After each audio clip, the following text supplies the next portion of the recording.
Satan, le mal absolu, l'adversaire de Dieu, celui qui corrompt les humains pour les éloigner du Seigneur. Dans cette vidéo, on va se plonger dans un long périple pour en apprendre davantage sur ce vilain pavot. J'ai déjà fait une vidéo sur lui dans un format fictionnel, mais ici, on va aller plus en profondeur dans le sujet. J'ai également fait une vidéo sur Lucifer et Samaël. Il peut être bon de les avoir vus dans un premier temps, car bien que certains sujets soient les mêmes, d'autres divergent. Sur ce, accrochez-vous, prenez des notes, un cachet pour le mal de tête, car tout ceci va être long et dur. Et je ne parle pas de ma...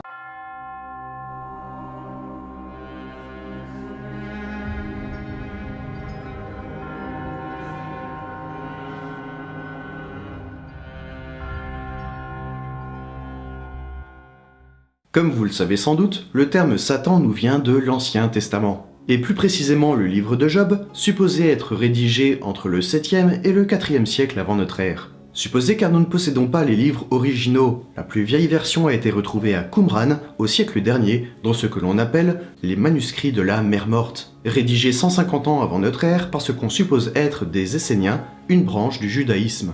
Si on n'a pas pu confirmer leur identité, ils se rapprochent le plus de ce courant religieux. Satan n'est, à l'origine, pas une entité spécifique dans l'Ancien Testament, comme l'est le Satan que nous connaissons à l'heure actuelle, avec tout le lore qui a été instauré par l'Église chrétienne. Satan se traduit de l'hébreu par l'adversaire, l'opposant. C'est celui qui s'oppose ou ceux qui s'opposent, car le terme « les Satans » avec un S minuscule est souvent utilisé dans l'Ancien Testament pour parler d'humains qui s'opposent aux patriarches ou aux prophètes. On le retrouve également précédé du terme « A » qui signifie « le », à savoir le Satan, pour parler d'une entité, vraisemblablement un ange, qui s'oppose à Dieu. Mais pas comme un méchant qui veut contrecarrer les plans de Dieu. C'est un opposant qui est là pour confronter les humains, confronter leur foi. Et c'est le cas dans le livre de Job, ainsi que dans le premier livre des Chroniques et dans Zacharie. De la même manière que le montre la Bible juive, il n'est pas considéré comme un être mauvais, c'est même tout le contraire. Dans la vidéo sur Samaël, nous avons pu voir que Satan ne désignait pas une entité à part entière, mais un poste, un métier, qui se rapproche de celui d'un avocat ou d'un huissier, place que prend l'archange Samaël, qui sert en réalité Dieu. D'ailleurs, des siècles plus tard, il sera considéré comme le chef des Satans, des adversaires. Je vous invite à regarder sa vidéo pour entrer en profondeur dans son histoire, qui n'est qu'une petite partie de tout ce qui tourne autour du mot Satan. Par la suite, dans la Septante, la version grecque de la Bible hébraïque, rédigée au 3e et 2e siècle avant notre ère, Satan se verra transformé en diabolos, ce qui donnera le terme que nous connaissons tous, diable, qui se traduit par l'accusateur, le calomniateur. Encore une fois, ce n'est pas une entité, c'est un poste, un rôle. Mais quel est ce poste lorsque c'est une entité, à l'image de Samaël, qui le prend par exemple? Eh bien plongeons-nous dans ce fameux livre de Job dont nous parlions tout à l'heure. Job est droit, bon et craint Dieu. Il est parfait. Il est heureux, béni, avec plein d'enfants, des milliers de brebis, chameaux, bœufs, ânes, et avec de nombreux serviteurs pour s'en occuper. Lors d'une assemblée, le Satan dit à Dieu qui se vantait de son humain parfait que s'il se comportait ainsi, c'était parce qu'il avait une vie prospère, mais que s'il lui enlevait tout, alors Job le maudirait. Dieu n'était pas d'accord et voulait croire en son poulain. Alors il mit au défi Satan de lui retirer tout ce qu'il voulait, mais qu'il ne devait pas lui faire de mal. Ainsi, un beau jour, Job perdit tout. La maison où se trouvaient ses enfants s'écroula sur eux. Ses bêtes ont tantôt été volées, tantôt été frappées par la foudre, ainsi que plusieurs de ses serviteurs. Et l'autre partie se sont fait tuer par des bandits. Mais Job ne perdit pas la foi. Il se dit que si des malheurs arrivaient, c'était pour une bonne raison. Au paradis, le Satan était sceptique, et il dit à Dieu « Ok, tu lui as tout pris et il t'aime quand même, mais si tu lui fais mal physiquement, alors il te maudira. » Alors Dieu prit le pari et autorisa le Satan à lui faire mal. Celui-ci lui provoqua un ulcère foudroyant qui le fit se tordre de douleur. Job maudit le jour de sa naissance. Il aurait préféré ne pas vivre si c'était pour tant souffrir. Des amis finirent par le rejoindre et tentèrent de le consoler en voyant ses malheurs. Ces hommes étaient considérés comme des savants sur la question de Dieu, sur sa justice. Et pour eux, si des malheurs arrivaient, c'était que Job le méritait. Car Dieu ne fait pas de mal aux humains sauf s'ils le méritent. Ils se mirent à énumérer tout un tas de choses que Job aurait pu faire pour contrarier Dieu. Mais il n'en avait fait aucune. Job se mit alors en colère contre Dieu. Il le maudit, le traita d'incapable, d'injuste, de corrompu. Il voulait que Dieu vienne s'expliquer en personne. Et c'est ce qu'il fit.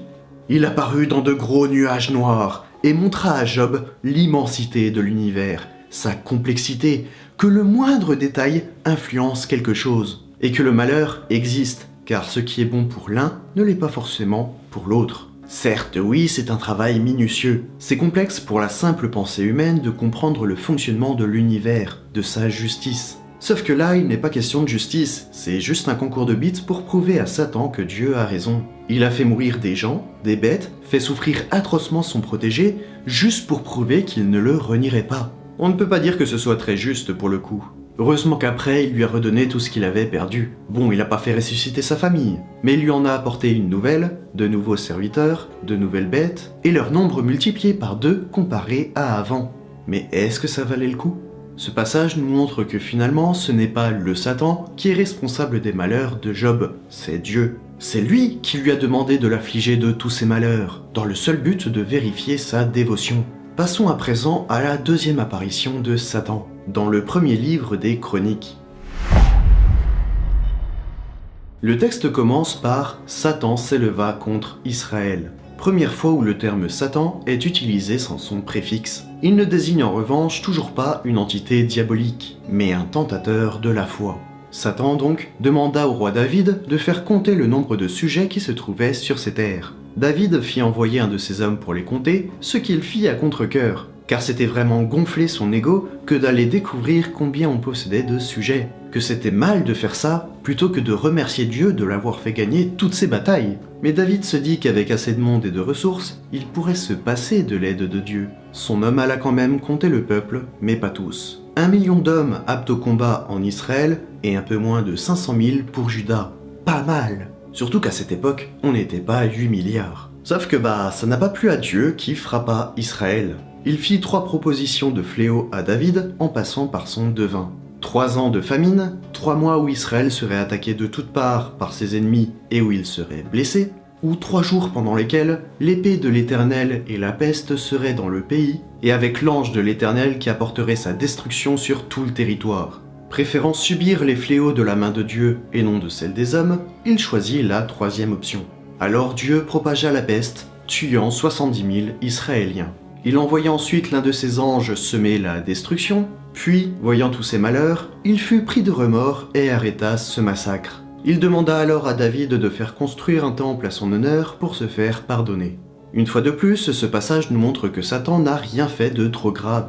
Il a fait une proposition à un humain qui a seulement fait compter les gens de son peuple, ce qui n'a pas plu à Dieu qui décida de punir David en faisant mourir une partie de ses sujets, qui étaient pourtant fidèles à Dieu et qui n'avaient rien demandé.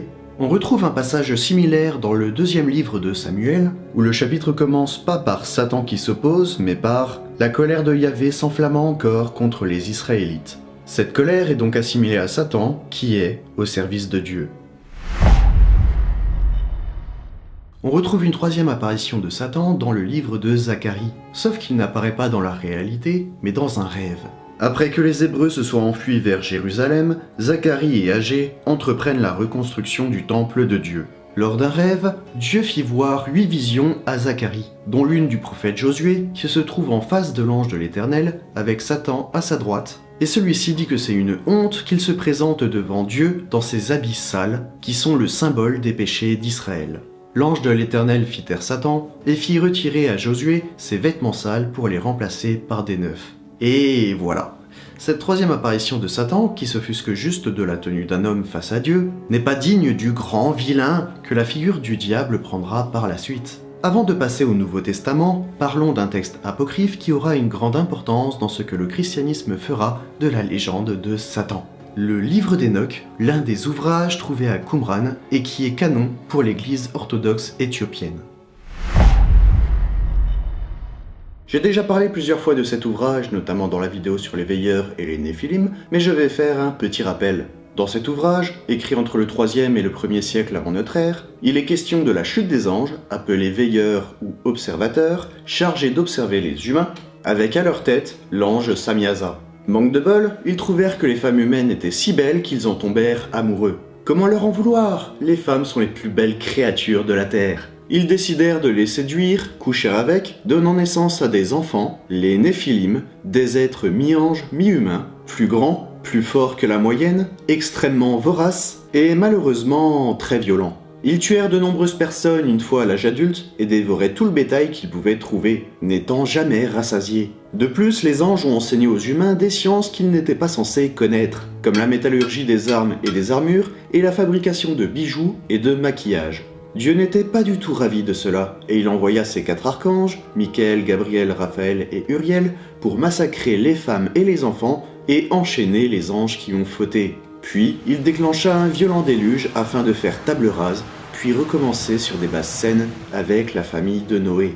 Dans cet ouvrage, il est fait plusieurs fois mention du mot Satan. D'abord au pluriel, au chapitre 40, et j'entends la 4e voix chasser les Satans, et elle ne leur permettait pas d'arriver auprès du Seigneur des esprits pour accuser ceux qui habitaient sur l'Aride. Ici, Satan peut à la fois désigner les veilleurs, mais aussi les Néphilim.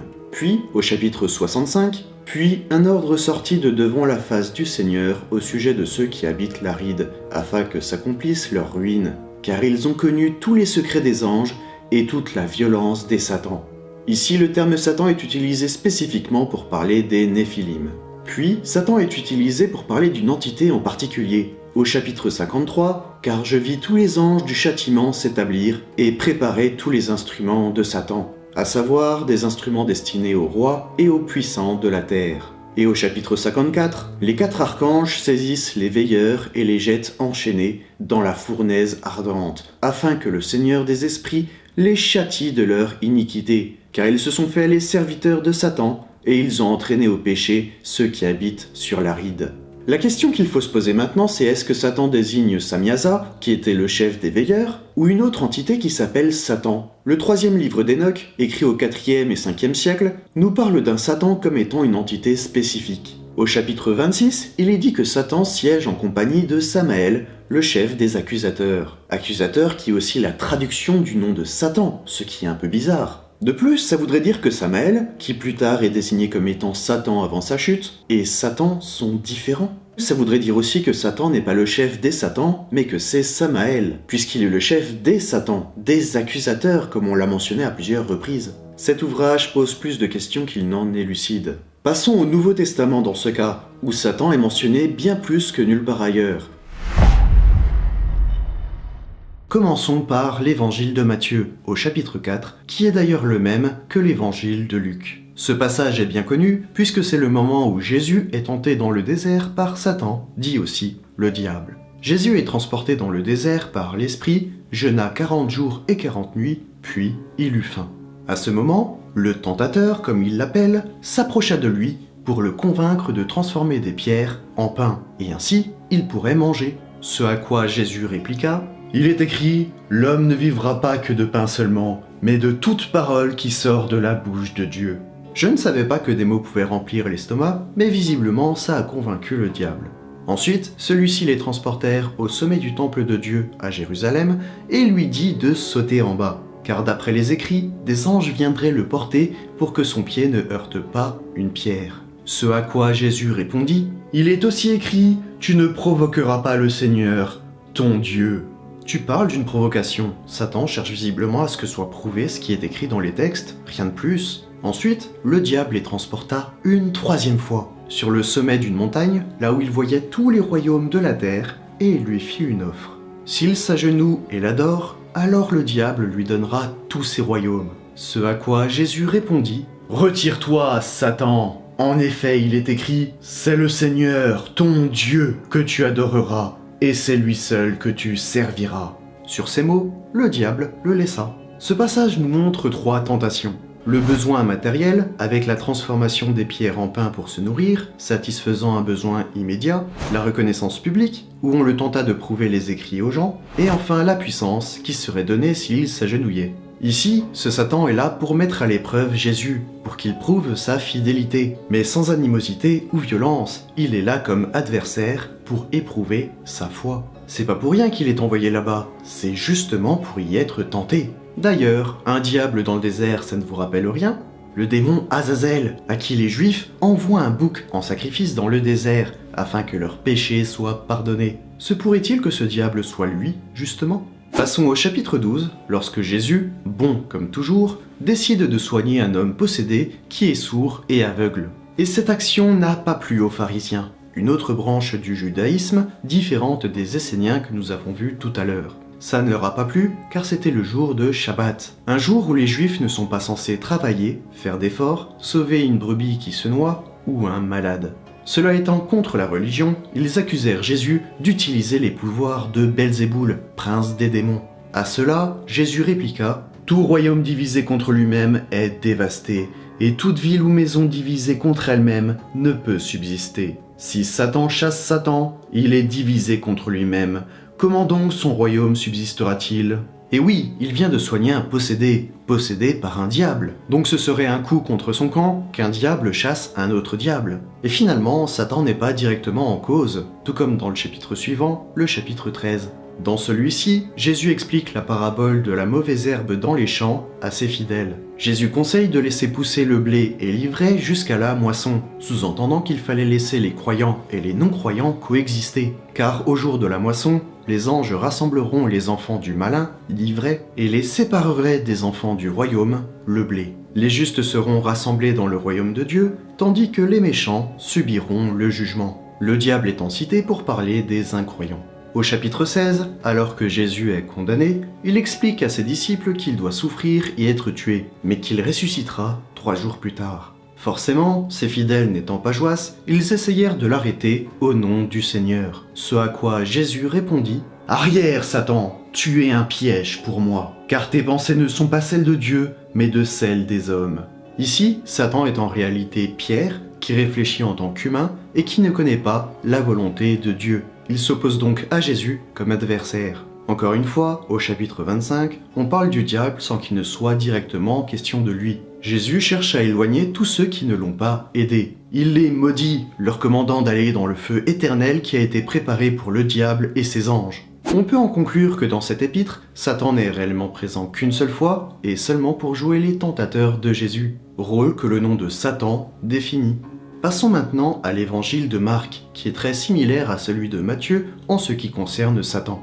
Le chapitre 1 aborde la tentation de Jésus dans le désert, mais alors que c'est par le diable pour Matthieu, Marc dit que c'est par Satan. De plus, celui-ci est accompagné par les bêtes sauvages et les anges qui le servaient. Ange béni ou ange déchu, telle est la question. Le chapitre 4 aborde la parabole de la mauvaise herbe dans le champ. Et Jésus dit que Satan vient arracher ce qui a été semé envers les humains, les déviants de leur route. Le chapitre 3 avec le possédé et le chapitre 8 avec les pensées d'hommes de l'apôtre Pierre sont les mêmes que dans la version de Matthieu. Autour de l'évangile de Luc maintenant. Le chapitre 4, la tentation dans le désert, le chapitre 8 sur la parabole et le chapitre 11 avec les pharisiens sont les mêmes que précédemment. Mais dans ce dernier chapitre, le passage avec le diable est tourné différemment, à savoir « Si Satan lutte contre lui-même, comment son royaume subsistera-t-il, puisque vous dites que je chasse les démons par Belzéboul ?» On trouve en revanche d'autres passages qui font référence au diable ou à Satan dans cet évangile. Au chapitre 10, Jésus dit qu'il a vu Satan tomber du ciel comme un éclair. Ce passage fait-il référence à la chute des anges que l'on retrouve dans le livre d'Enoch? Ou alors, et ce serait idiot venant de lui, ferait-il référence au passage de l'Ancien Testament où l'astre du matin tombe du ciel que l'Église a assimilé comme étant Lucifer? Je dis que ce serait idiot, car comme on l'a vu dans la vidéo sur Lucifer, on a démontré que ce n'est pas un ange qui chute à cet endroit, mais c'est la déesse Ishtar Inanna, déesse vénérée à l'époque à Babylone lorsque la ville a été renversée avec la rébellion des Hébreux. À savoir, cette divinité est liée à Vénus, que l'on appelle également astre du matin. Le passage peut également faire référence au roi de la ville de Babylone qui a chuté, mais en aucun cas à un ange, et ça Jésus est censé le savoir. Le chapitre 13 fait référence à une femme soi-disant possédée par un esprit. Celui-ci la rendrait infirme depuis 18 ans. Jésus, qui se trouvait dans une synagogue, la soigna, et ça ne plut pas au chef de la synagogue, car encore une fois, il soigna le jour de Shabbat. Ce à quoi Jésus répliqua « Cette femme, qui est une fille d'Abraham, et que Satan tenait liée depuis 18 ans, ne fallait-il pas la délivrer de ses chaînes le jour de Shabbat ?» Encore une fois, Satan serait responsable, mais c'est en réalité qu'une maladie qui a été soignée.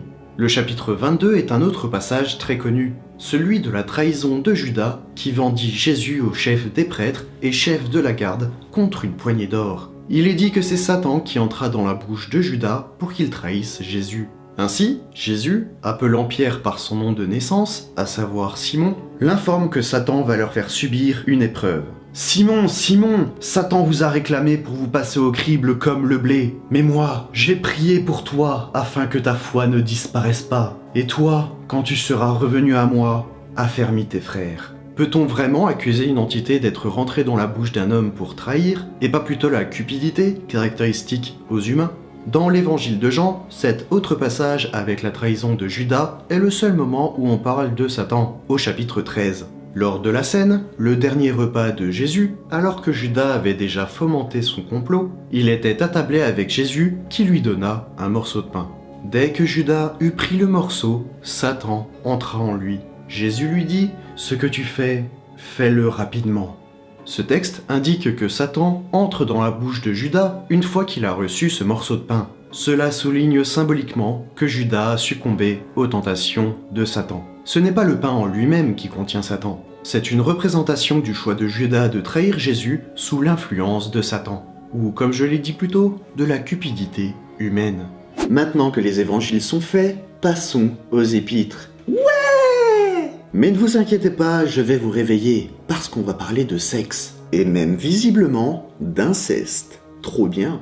Dans le premier épître aux Corinthiens, chapitre 5, il est question d'un homme qui a pris la femme de son père, c'est-à-dire qu'il a couché avec. Donc un bon stepmom des familles avec la belle-mère, ou alors pire, avec sa propre mère. Du coup, Paul, qui s'occupe de cette histoire, présent à la base pour convertir les Corinthiens, dit d'abandonner cet homme à Satan. Il veut dire par là qu'il faut laisser cet homme hors de leur spiritualité nouvelle, hors de la protection spirituelle de la communauté chrétienne. Le chapitre 7 parle également de sexe entre mariés, bien évidemment. Globalement, il dit qu'ils doivent copuler juste entre eux et régulièrement, car si ce n'était pas le cas, alors Satan pourrait venir les tenter. Alors les mariés, on baise, hein, faut y aller. L'épître aux Éphésiens, chapitre 4, dit de ne pas pécher par colère afin qu'il n'y ait pas de place pour le diable. Dans le premier épître aux Thessaloniciens, Paul explique qu'il aimerait bien revenir chez eux, mais que Satan l'en a empêché par 2 fois. L'opposition de Satan ne doit pas être toujours prise de manière littérale. Elle peut également être perçue comme une force spirituelle travaillant à s'opposer à l'avancement de l'œuvre de Dieu. Dans ce contexte, Paul souligne les défis et oppositions auxquels il a été confronté dans l'exercice de son ministère. Dans le second épître aux Thessaloniciens, il est question de l'avènement de Jésus, à ne pas confondre avec une figure antichristique qui essayera de convertir l'humanité avec des mensonges et des faux miracles, utilisant les pouvoirs de Satan. Le premier épître de Timothée, évidemment pas l'acteur mais un jeune responsable de l'église d'Éphèse, parle, au premier chapitre, d'une lettre envoyée par Paul à ce jeune homme. Dans celle-ci, il l'encourage à mener un bon combat au service de la foi. Sinon, il finira comme des personnes dont on ne connaît que le nom, comme Hyménée ou Alexandre, qui ont blasphémé et qui les a alors livrés à Satan. Vraisemblablement qu'il les a laissés hors de la protection spirituelle. Le chapitre 3 aborde les qualifications et responsabilités des responsables d'église, en particulier des évêques et des diacres. L'une des prérogatives est qu'il ne doit pas être un nouveau converti, de peur qu'aveuglé par l'orgueil, il ne tombe sous le même jugement que le diable. Traduction, il risque de faire de la merde. Dans le chapitre 5, il est question des veuves qui voudraient se remarier. Ce qui ne serait pas bien. Une trahison envers leur engagement initial. Et de ce fait, elles suivraient la voie de Satan, ce qui est mal. Du coup, mesdames, crevez seules, la bouche ouverte. Dans le second épître à Timothée, Paul lui dit qu'il ne doit pas être dans le conflit avec les gens, mais être plein de bienveillance envers eux. Logique. Ainsi, ils ne seront plus sous l'emprise du diable. Tout comme la cupidité de Judas qui était assimilée à Satan, la colère l'est tout autant. Le chapitre 2 de l'Épître aux Hébreux parle de la supériorité de Jésus face aux anges, grâce à la mort, mais aussi face au diable, celui qui a le pouvoir sur la mort. Car maintenant qu'il l'était, il ne pouvait plus rien contre lui. Allez, c'est bientôt fini. Épître de Jacques, chapitre 4. Soumettez-vous donc à Dieu, mais résistez au diable, et il fuira loin de vous. Traduction, bouh le diable, vive Dieu. Épître de Jude, conversation entre l'archange Michael et Satan pour savoir qui des deux pourrait récupérer le corps de Moïse. Passage relaté non dans la Bible, mais dans un texte apocryphe. Michael ne préfère pas prononcer de jugement injurieux envers lui, mais laisse plutôt cela entre les mains de Dieu en disant « Que le Seigneur te réprime !» Terminé pour les épîtres, maintenant l'Acte des Apôtres, chapitre 13. On y trouve un faux prophète, Bar-Jésus, un magicien juif, que Paul traite de charlatan, de fils du diable. Bon, faisons une pause. On va respirer un peu car ça fait beaucoup. Détendez-vous, fermez les yeux. Inspiration, expiration. Bien. On a parlé quantité de fois de Satan et du diable dans ces passages. Mais la plupart du temps, ce n'était pas directement le diable. C'était le mal, l'opposition de la chrétienté ou encore les péchés. Le diable n'y est finalement qu'un chemin à ne pas suivre et pas une entité. Enfin bref, il est temps de parler de la dernière partie du Nouveau Testament, l'Apocalypse de Jean. Il se passe un certain nombre de choses dans cet ouvrage, à commencer par le chapitre 2, où Jésus envoie des lettres à 7 églises différentes, contenant des messages pour les fidèles. Dans plusieurs d'entre elles, il fait référence à Satan. Dans la lettre pour l'église de Smyrne, il dit de faire attention à ceux qui se font passer pour des juifs, mais qui ne le sont pas. Il les qualifie de synagogue de Satan. Pour l'église de Pergame, Jésus mentionne le fait qu'elle se trouve où se situe le trône de Satan.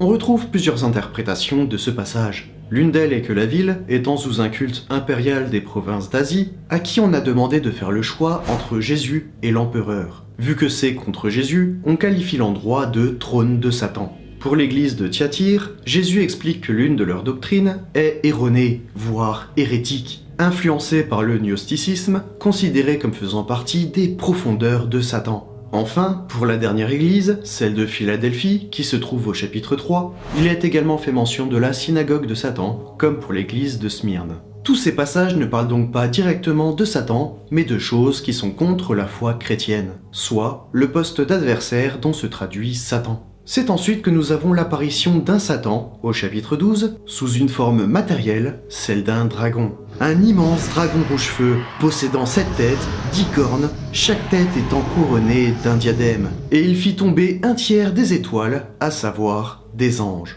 Il était précédé d'une femme portant une couronne de 12 étoiles, vêtue du soleil, la lune à ses pieds, interprétation d'Israël ou de l'Église. Mais surtout, cette femme était enceinte. Elle hurlait de douleur, elle était prête à enfanter. C'est ce qu'attendait le dragon, qui allait manger le nouveau-né, interprété comme étant Jésus. Sauf que celui-ci fut enlevé auprès de Dieu et de son trône. S'engagea alors un combat entre le grand dragon, l'antique serpent, le séducteur du monde entier, celui que l'on nomme Diable et Satan, accompagné de ses anges, face à Michael, accompagné des siens. Et ce fut ce dernier qui eut le dessus, précipitant Satan et ses anges sur la terre. Pour se venger, il essaya d'attaquer la femme, mais ses ailes furent arrachées et données à la femme pour qu'elle puisse s'enfuir dans le désert. Il vomit alors des flammes dans sa direction, mais la terre la protégea, ouvrant un gouffre pour engloutir ces flammes.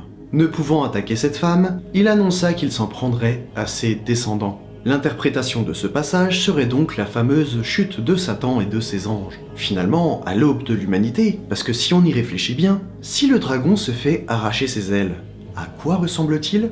À un serpent. Surtout que dans la Genèse, le fameux serpent qui tenta Adam et Ève, il s'est fait retirer ses bras et ses jambes après cette trahison. Revenons sur la question que nous nous posions au début, sur l'identité de Satan, avec un surnom qui lui a été donné, le séducteur du monde. Ne pourrait-on pas imaginer que l'ange fautif soit Samyaza, qui, avec d'autres anges, ont séduit les femmes de la terre?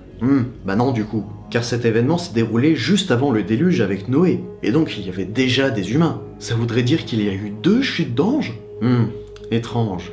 Pas si parfait et obéissant que ça au final. Mais laissons ça de côté et continuons d'observer les passages où l'on retrouve Satan. Au chapitre 13, une bête sortit des eaux, une créature à 7 têtes et 10 cornes, tout comme le dragon, mais dont la gueule était celle d'un lion, le corps d'un léopard et les pattes celles d'un ours.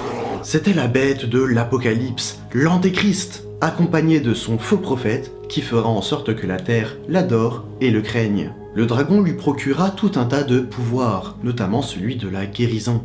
En effet, l'une de ses têtes étant blessée, il utilisa ses pouvoirs pour se soigner. Aucune indication sur comment il a été blessé en revanche. Je vais abréger un peu, mais si le sujet vous intéresse, j'ai fait une vidéo sur l'Antéchrist. Le peuple de la terre fut converti à son culte. Alors des anges répandirent la colère de Dieu au travers de coupes. Cette coupes qui entraînèrent des catastrophes, tuant les humains portant la marque de la bête. Ulcères, mer transformée en sang ou asséchée, humains brûlés, ténèbres se répandant sur la terre depuis le trône de la bête. Alors, de la bouche de celle-ci, du faux prophète et du dragon, sortit 3 esprits impurs tels des grenouilles. Ils partirent à la recherche des rois de la terre afin qu'ils se regroupent pour le combat final. Face à eux descendirent le Messie, la parole de Dieu, accompagné de l'armée céleste. Qui va gagner la bataille? Eh ben le bien, évidemment. C'est toujours les gentils qui gagnent. Arrive alors le dernier chapitre parlant de Satan, le 20e. Après sa défaite, un ange descendit du ciel avec des chaînes et la clé de l'abîme. Là où Abaddon et ses sauterelles scorpions ont été libérés lors des trompettes de l'Apocalypse, que je n'ai pas abordé car la vidéo est déjà bien trop longue. L'ange s'empara du dragon, l'enchaîna et le précipita dans l'abîme pour y être enfermé pendant 1000 ans. Et oui, pas pour toujours, car après il sera à nouveau libre afin qu'il retourne séduire les nations aux 4 coins du monde. Une dernière action avant que des flammes ne descendent du ciel afin de le dévorer, le faisant tomber dans l'étang de feu, là où ont été enfermés la bête et le faux prophète 1000 ans auparavant. Ainsi, une fois la bête enfermée, la mort et l'Hadès, aka l'enfer, libérèrent les morts pour qu'ils soient jugés et furent tous deux précipités dans l'étang de feu. Ils seront ensuite rejoints par toutes les âmes qui n'ont pas été jugées aptes à rejoindre le royaume de Dieu. C'est ainsi que se passe la fin du diable. Que peut-on conclure sur les apparitions de Satan dans l'Ancien comme dans le Nouveau Testament? Déjà, dans la plupart des cas, il n'est pas réellement question de Satan ou d'une entité en particulier. Satan va être utilisé pour désigner tout ce qui ne va pas dans le sens de Dieu, pour les Juifs dans l'Ancien Testament et pour les chrétiens pour le Nouveau. Au final, tout ce qui est païen, c'est le diable, alors que c'est juste quelque chose qui ne va pas dans leur dogme. Si tu fais le mal, eh bien c'est à cause de Satan. Point. Sauf que bon, de nos jours, des actions comme se remarier par exemple sont monnaie courante, et n'ont rien à voir avec le diable. Finalement, ce n'est pas directement Satan qui viendra susurrer des mots à ton oreille, comme le petit diable que l'on a sur l'épaule gauche, c'est l'action de faire quelque chose qui n'est pas en adéquation avec la volonté de Dieu, qui est considérée comme inspirée par le diable. Dans tout ça, on aurait donc 6 passages avec l'action directe de Satan.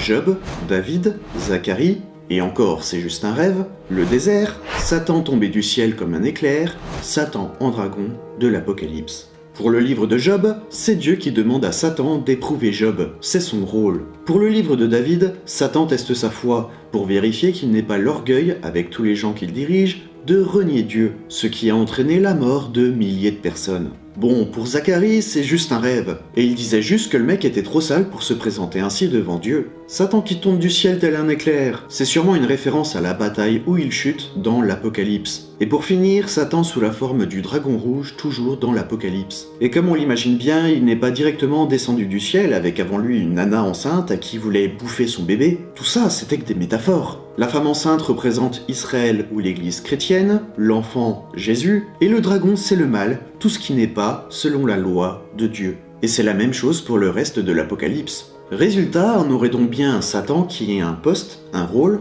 présent pour vérifier que l'humain suit bien la voie de Dieu. Et rien n'indique que ce soit une seule et même entité. Il y a sûrement plusieurs anges qui ont joué le rôle d'opposants. Et puis même s'il s'agit d'une seule et même entité, comme nous pouvons le voir, il reste fidèle à Dieu. Mais vous allez me dire qu'il a quand même fait quelque chose d'impardonnable dans un passage de l'Ancien Testament que je n'ai pas encore parlé. En même temps, son nom n'y apparaît pas. Et oui, dans la Genèse, le serpent qui tente Adam et Ève et qu'on ne nomme pas, c'est Satan normalement. Et ce qu'il a fait est pas bien, et contre la volonté de Dieu. Et pourtant, si Dieu est, comme on le dit, omniscient, omniprésent, omnipotent, l'action du serpent aurait dû être déjouée à la base. Il aurait pu être exterminé de la surface de la terre. Mais non, car sa présence était nécessaire. Quand l'humain a été créé, il lui manquait quelque chose, la connaissance du bien et du mal. Dans le jardin d'Éden, il ne pouvait pas faire grand-chose, à part s'occuper du jardin et louer Dieu. Il ne pouvait pas faire grand-chose qui ne soit pas en accord avec Dieu, puisqu'il n'y avait que ses créations directes. Mais cette absence de connaissance entre ce qui est bien et ce qui est mal fait qu'il leur manquait quelque chose de plus important, le libre arbitre. car l'adoration de son créateur n'est rien si l'adorateur ne connaît que ça, et n'a pas la possibilité de choisir lui-même comment penser. Il fallait donc trouver un moyen, et c'est le serpent qui va l'apporter.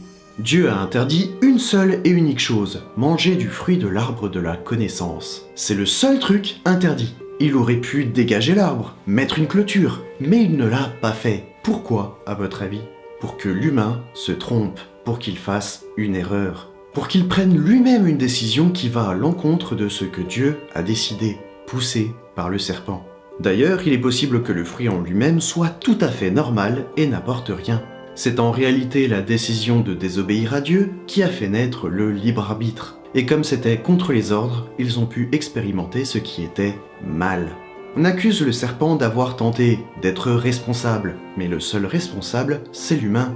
C'est lui qui a pris la décision, et à ça qu'on reconnaît un humain, à son libre arbitre et au fait qu'il puisse faire des erreurs. Ainsi, connaissant le bien et le mal, ce qu'il pouvait faire et ce qu'il ne pouvait pas faire, il pourrait choisir en tout état de cause d'aimer Dieu de leur propre volonté.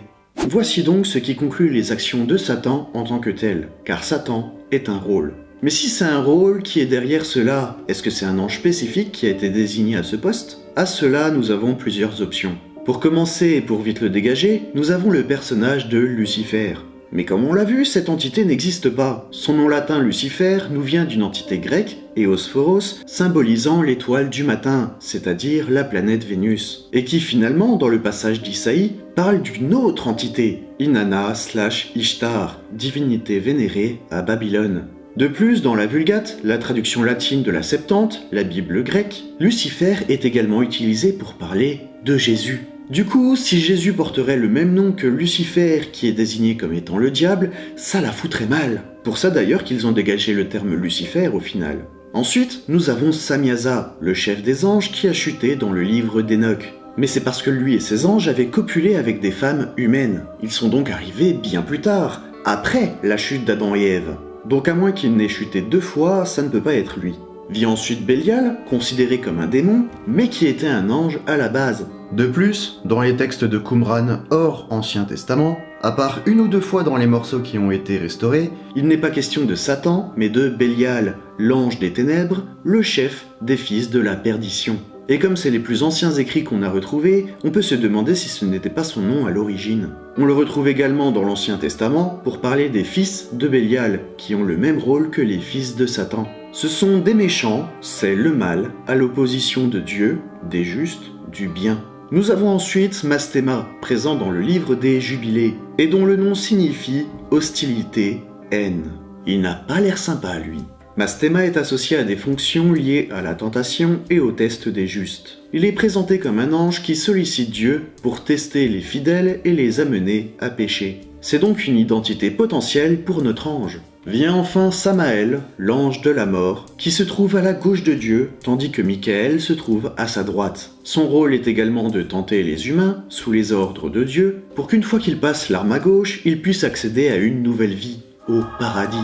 Il est également le chef des accusateurs, des satans, d'autres anges chargés de tenter les humains. Mis à part Mastema, j'ai fait une vidéo sur chacun d'entre eux, que je vous invite à aller voir pour approfondir le sujet et vous faire votre propre avis. N'hésitez pas à me dire le vôtre en commentaire. Bon, si vous êtes encore là, c'est que vous êtes aussi taré que moi. J'ai jamais écrit une vidéo aussi longue et je suis loin d'avoir fini. Dire qu'elle était censée sortir pour Noël cette vidéo. Maintenant que nous avons vu qui était le personnage de Satan, je trouve intéressant de parler de son apparence, qui va beaucoup changer au fil des siècles.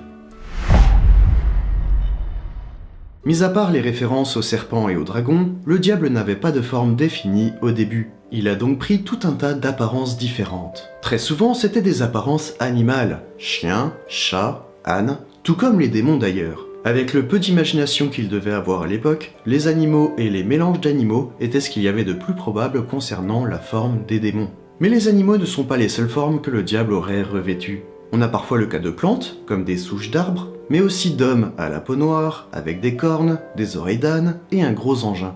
100% les personnes qui ont fait ces témoignages à l'époque ont croisé des personnes d'origine africaine, et c'était tellement peu répandu en Europe à cette époque, au premier millénaire, qu'ils ont pris peur croyant le diable arriver, et bien évidemment en exagérant avec les cornes et les oreilles d'âne. S'ils savaient que les premiers humains avaient la peau sombre, surtout pour Adam et Ève, ils crieraient au blasphème.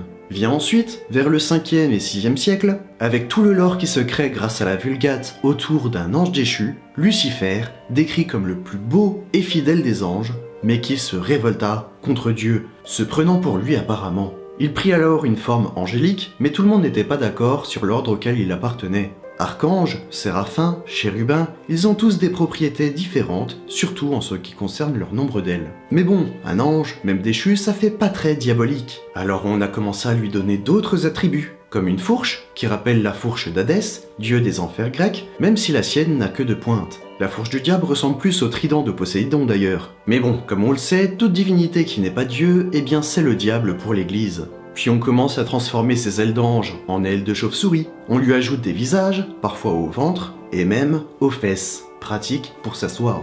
Mais à partir du XIIIe siècle, ça commence à être la merde pour l'église chrétienne. Tout le monde n'est plus forcément d'accord avec leurs croyances, et c'est ainsi que va naître la branche protestante. Mais l'église ne veut pas perdre ses fidèles, alors comment va-t-elle chercher à les garder? Eh bien en durcissant les mœurs, et en leur faisant peur, bien évidemment. Ça ne va pas tout de suite jouer sur son apparence, mais d'abord sur ses pouvoirs. Par exemple, s'envoyer en l'air hors mariage, c'est une tentation du diable. Tout ce qui n'est pas en accord avec l'église, c'est le diable. Et si vous vous écartez de quelques centimètres du droit chemin, alors il pourra vous posséder. C'est surtout avec l'Inquisition au XVe et XVIe siècle que le diable prendra l'apparence que l'on connaît le plus, celle d'un satyre, mi-homme, mi-bouc.